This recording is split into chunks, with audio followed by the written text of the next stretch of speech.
Hola, ¿cómo están? Bienvenidos a otro momento de reflexión. Que Dios nos siga ayudando, como siempre, y que mediante su Espíritu Santo no solamente podamos grabar el mensaje que Él tiene para nosotros en estos momentos, en nuestra mente, sino también que lo podamos poner en práctica para bendición de los que nos rodean y bendición de nosotros mismos. Conforme se acerca el Día de las Madres, cabe que meditemos en la importancia que Dios le da a la mujer. Cuando revisamos la historia vemos cómo la mujer ha sido menoscabada, ha sido considerada como ciudadana de segunda clase a lo largo del tiempo. Se le ha negado algunos de sus derechos básicos como votar, divorciarse, vestirse con libertad, entre otros. El machismo, por ejemplo, ha considerado a las mujeres como propiedades de sus maridos. En un reporte del Consejo Nacional para Prevenir la Discriminación en México, indicó que prácticamente el 40% de las mujeres entrevistadas por esa institución afirmaron que piden permiso a sus esposos para salir a solas en la noche, y el 8.6% de las mujeres piden permiso a sus maridos para tomar anticonceptivos. En el portal web, la UNESCO reporta que en algunos países todavía hoy las mujeres, a diferencia de los hombres, no pueden vestirse como desean, conducir un vehículo, trabajar de noche, heredar bienes, ni prestar testimonio ante un tribunal o heredar bienes. En los tiempos bíblicos la situación no era muy diferente. Aunque el estatus de la mujer ha ido cambiando progresivamente a lo largo del tiempo, todavía queda un largo camino por recorrer. Pero ¿cuál es el estatus de la mujer ante Dios? ¿Cómo la considera Dios en relación al hombre? ¿Qué tan relevante es el papel de la mujer en este mundo y hasta dónde llega su influencia? Tenemos que ir donde empezó todo. ¿Cuál fue el plan original de Dios? ¿Qué había en la mente de Dios cuando creó al ser humano? Tendríamos que ir a Génesis en el capítulo 1, en el versículo 26 y al versículo 27. Génesis capítulo 1, versículo 26 al 27. Dice: Entonces Dios dijo: hagamos al hombre a nuestra imagen, conforme a nuestra semejanza, y que domine los peces del mar, las aves del cielo, el ganado y todo animal que anda sobre la tierra. Y creó Dios al hombre a su imagen, a la imagen de Dios los creó, hombre y mujer los creó. La Biblia dice que tanto el hombre como la mujer tienen la imagen de Dios. Ninguno fue creado más semejante a Dios que el otro. No, el hombre y la mujer fueron creados a la imagen y a la semejanza de Dios. El mismo énfasis lo podemos ver en Génesis, en el capítulo 5, en el versículo 1 al 2, cuando dice allí que Dios creó al ser humano a semejanza del Creador.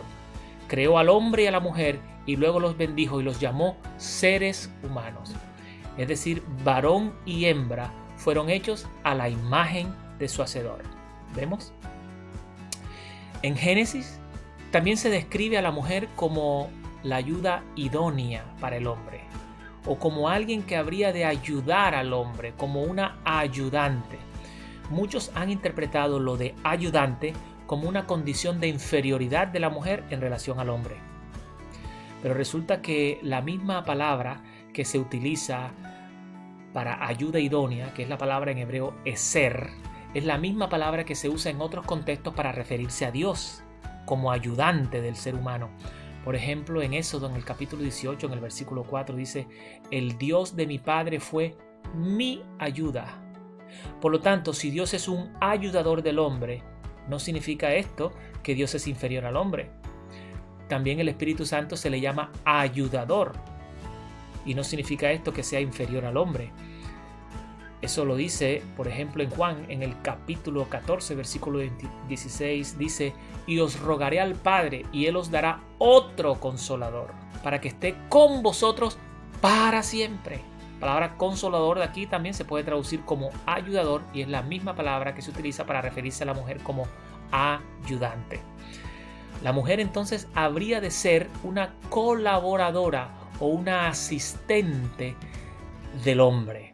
Según el diccionario, un colaborador significa que trabaja con otros en la realización de una tarea en común. Persona que está siempre dispuesta a colaborar con otros. Y esto es lo que hace Dios. Siempre está dispuesta a colaborar con el ser humano. Es decir, Eva, al ser una ayuda para el hombre, habría de completar, por así decirlo, en Adán esas áreas inconclusas de los aspectos físico, intelectual y social de su ser. Supliría unas necesidades. En esa necesidad que el hombre tendría como cabeza, como líder, y en esa capacidad y en ese poder para suplir esas necesidades y esas deficiencias, sobre esas bases fundamentaría Dios la institución divina del matrimonio. Qué maravilloso, ¿verdad? La importancia de la mujer también la podemos ver en Proverbios capítulo 31. Allí en todos los versículos del capítulo 31 vemos que se describe a la mujer con alguien con muchas virtudes. Dice que promueve el bienestar de la familia, es laboriosa en la casa, trabaja fuerte para suplir las necesidades y hasta se involucra en asuntos mercantiles o asuntos comerciales. Dice el versículo 17 y el versículo 18, evalúa un campo y lo compra con sus ganancias y planta una viña, se ciñe de fuerza sus lomos y fortalece sus brazos. Nota que la ganancia es buena y no se apaga su lámpara de noche. También en algunos contextos en la Biblia para hablar de Dios se utilizan imágenes o terminología femenina. Por ejemplo, en Deuteronomio en el capítulo 32, en el versículo 18, allí dice claramente: despreciaste a la roca que te agradó, olvidaste al Dios que te parió o al Dios que te dio a luz. Miren qué interesante. En una de sus parábolas acerca de lo perdido en Lucas en el capítulo 15, Jesús escoge como personaje principal a una mujer, la que encuentra la moneda perdida después de una diligente búsqueda. Y es para ejemplificar la generosidad que Jesús escoge a una mujer, a una viuda que dio todo lo que tenía. Marcos capítulo 12 en el versículo 41, Jesús le dice a los discípulos: les aseguro que esta viuda pobre ha dado más que todos los otros que echan dinero en los cofres, pues todos dan de lo que les sobra, pero ella en su pobreza ha dado todo lo que tenía para vivir. Fue uno de los pocos momentos en los que Jesús llamó a los discípulos para hablar de un incidente. Fue la fe de esta viuda tan importante que Jesús la resaltó porque lo sacrificó todo. Jesús elogió también a una mujer que tenía un sangrado, que tenía un flujo de sangre constante. La elogió porque esta mujer tocó el manto de Jesús con fe. Reconoció Jesús el toque de fe que esta mujer le dio a su manto. Jesús dijo en una procesión en la que iba: ¿quién me tocó?, dijo Jesús. Marcos capítulo 5 en el versículo 34. ¿Quién me tocó? Y se detuvo a hablar con ella. Y dice el relato en el versículo 34 que la mujer, al verse descubierta, le contó toda la verdad a Jesús.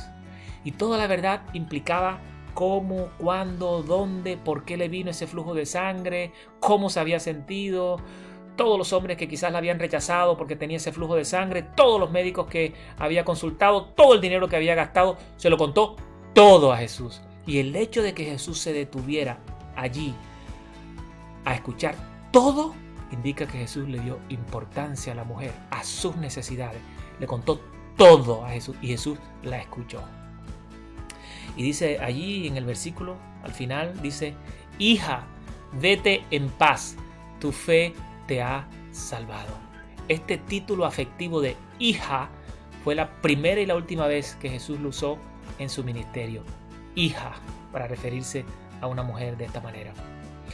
María y Marta también estaban entre sus amigos más íntimos, dos mujeres, amigas más íntimas de Jesús. Fue una mujer la que derramó 1 libra de perfume de nardo puro, perfume costosísimo para la época. La esencia se sacaba de una hierba de los pastos de Himalaya, entre el Tíbet y la India. El envase del perfume era alabastro, una jarra hecha de una especie de yeso blanco finamente coloreado. Hoy en día equivaldría a romper un frasco de Shumuk, el perfume más caro del mundo, que cuesta 1 millón de euros. Además de que el frasco está decorado con unos 3.500 diamantes, perlas, plata y oro de 18 quilates.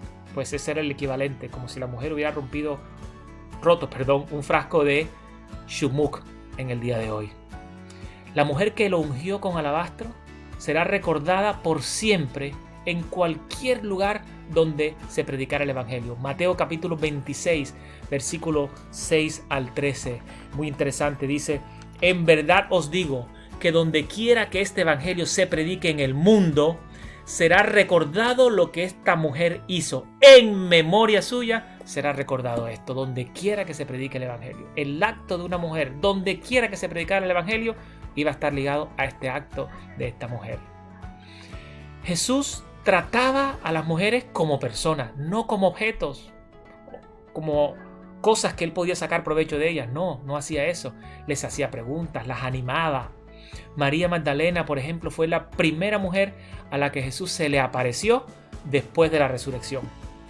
En tiempos de crisis, las mujeres estuvieron al lado de Jesús, allí al lado de Jesús. En los momentos de la cruz, ellas estuvieron allí, ungiendo su cuerpo. Oyeron el mensaje de los ángeles y le llevaron las buenas nuevas a sus discípulos. Lucas capítulo 24, del 1 al 11. Pablo, que se le consideraba como tener una mente muy rígida en relación a las mujeres, habla de ellas muy positivamente en posiciones de liderazgo. De Febe dice: recibidla en el Señor como es digno de los santos, porque ella ha sido bendición para muchos, ha ayudado a muchos, inclusive a mí mismo me ha ayudado. Romanos capítulo 16, versículo 2. De Priscila y Aquila se refiere como sus colaboradoras, como sus ayudantes, y dice que pusieron su vida por mí. En Lucas capítulo 8, en el versículo 3, habla de una tal Juana o Joana, de un pueblo llamado Chuza, o de una ciudad llamada Chuza, y se dice de ella que mantenía el ministerio de Jesús con sus bienes. No se dice de ningún hombre en los tiempos de Jesús que mantuvieran con su dinero el ministerio de Jesús, pero se dice de una mujer. Pero quizás la declaración más directa de que las mujeres están a la misma altura que los hombres ante la vista de Dios es Gálatas en el capítulo 3, en el versículo 28. Y dice allí que ya no hay judío ni griego, no hay esclavo ni libre, no hay hombre ni mujer, porque todos en Cristo Jesús sois uno. Pablo está diciendo que con respecto a la salvación no da un trato diferente al hombre y a la hembra o a la mujer. Todos los trata por igual, tanto varón como hembra. Pero sin duda, el caso más impactante de consideración, de aprecio, de valor que tiene una mujer ante Dios y la responsabilidad que Dios pone sobre ella es el caso de la mujer samaritana, registrado en Juan en el capítulo 4, en el versículo 1 al 26. El relato dice que Jesús se encontró con la mujer samaritana en un lugar muy especial. Versículo 6 dice que se encontró con ella en el pozo de Jacob. Ese pozo era el mismo pozo donde hacía muchos siglos Jacob se había encontrado con Raquel cuando ella le daba de beber agua al ganado. Génesis capítulo 29. Con el pasar del tiempo, la historia providencial de cómo Raquel y Jacob se conocieron se hizo famosa, al igual que el pozo donde ellos se habían conocido, como respuesta a la oración de Dios. Resulta que el pozo se convirtió en el lugar predilecto de todos los enamorados de la época, el lugar casi obligado para citas de amor. Por lo tanto, cuando la Biblia dice que Jesús se encontró con ella en el pozo de Jacob, prácticamente el encuentro de Jesús con la samaritana fue un encuentro de amor. Versículo 10 de Juan capítulo 4. Si conocieras el don de Dios y quién es el que te pide dame de beber, tú pedirías de él y él te daría agua de vida. Qué locura decía este hombre, pensaba la mujer. Y sin embargo decidió seguirle la corriente, quizás burlándose un poco de él. Señor, dame de esta agua para que no tenga sed ni venga aquí a sacarla. Estaba pensando en esas mujeres que la martirizaban con sus cuchicheos crueles. Cuán poco conocía esta mujer al que le hablaba. Cuán poco conocía esta mujer el profundo respeto que Dios sentía por ella. Cuán poco sospechaba ella cómo ardía el corazón de Jesús, no para poseerla como los demás hombres, sino para salvarla. La mujer no conocía a Jesús, no sabía que ese encuentro cambiaría para siempre su vida. Hasta ese momento del ministerio de Jesús, hasta ese momento Jesús no le había revelado a ninguno, ni a sus discípulos más cercanos, ni al discípulo amado que dormía al pecho de él, le había revelado que él era el Mesías. Y se lo reveló a esta mujer cuando le dijo: yo soy el que te hablo, yo soy el que te hablo, yo soy el Mesías que ustedes están esperando, yo soy el que te hablo. A una mujer le reveló por primera vez su ministerio, quién era él verdaderamente. ¿Qué te dice esto acerca del amor de Jesús y la importancia que la mujer tiene para Dios? El poeta español Lope de Vega una vez escribió un soneto que dice así: ¿qué tengo yo que mi amistad procuras? ¿Qué interés te sigue, Jesús mío, que a mi puerta cubierto de rocío pasas las noches del invierno a oscuras? Oh, cuánto fueron mis entrañas duras, pues no te abrí. Qué extraño desvarío, si de mi ingratitud y el hielo frío secó las llagas de tus plantas puras. Cuántas veces el ángel me decía: alma, asómate a la ventana, verás con cuánto amor llamar porfía y cuánta hermosura soberana. Mañana la abriremos, respondía, para lo mismo responder mañana. Te pregunto, ¿conoces tú a Jesús? ¿Se ha acercado Jesús a ti alguna vez para invitarte a conocerlo? ¿Ha encontrado la puerta abierta o cerrada? Entrégale hoy la vida a Jesús. Ponte en las manos de Dios por lo que Él piensa de ti, por lo que ha hecho por ti y todos los planes que tiene contigo. Quiere usarte y quiere bendecirte. Dios te bendiga grandemente.